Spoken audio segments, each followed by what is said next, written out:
भक्त की उदारता। एक अद्भुत कथा। एक छोटे से गांव में एक बूढ़ा व्यक्ति रहता था।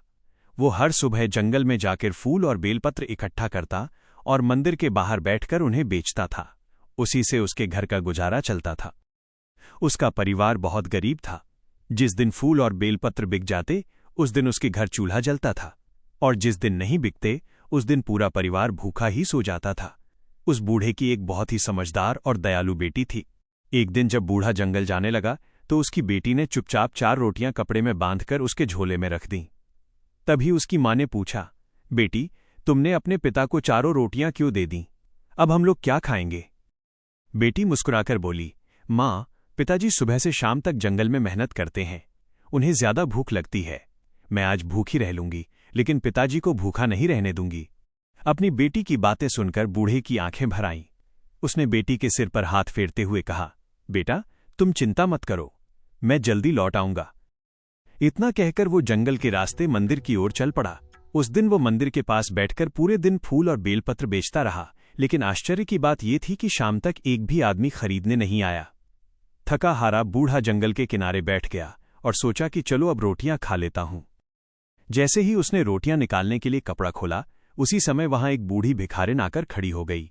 वो बोली, बाबा, मैं सुबह से भूखी हूं, क्या आप मुझे एक रोटी दे सकते हैं? बूढ़े ने बिना देर किए कहा, माता, एक क्यों, आप 2 रोटियां ले लीजिए। उसने अपनी 4 रोटियों में से 2 रोटियां उसे दे दीं।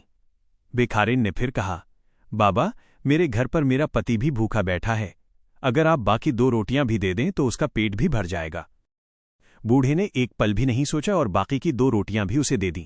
अब उसके पास खाने के लिए कुछ भी नहीं बचा था। वो धीरे धीरे नदी के किनारे गया, वहां से कमल का फल निकाला, उसे खाया और नदी का पानी पीकर अपनी भूख शांत कर ली। तभी वो भिखारिन मुस्कुराई और बोली, बाबा, आज तुमने मुझे अपना सब कुछ दे दिया, बताओ तुम क्या चाहते हो? बूढ़ा हंसते हुए बोला, माता, तुम तो खुद भिखारिन हो, तुम मुझे क्या दोगी? तुम जल्दी जाओ और अपने पति को रोटियां खिलाओ। इतना सुनते ही अचानक वहां तेज प्रकाश हुआ।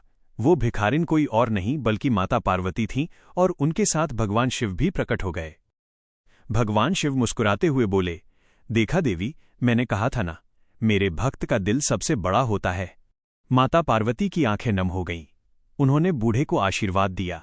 उसी शाम जब बूढ़ा घर पहुंचा और उसकी बेटी ने फूलों की थैली खोली तो वो हैरान रह गई, क्योंकि उस थैली में फूलों की जगह चमचमाते सोने के सिक्के भरे हुए थे। सीख, जो सच्चे दिल से दान करता है, भगवान उसकी झोली कभी खाली नहीं रहने देते।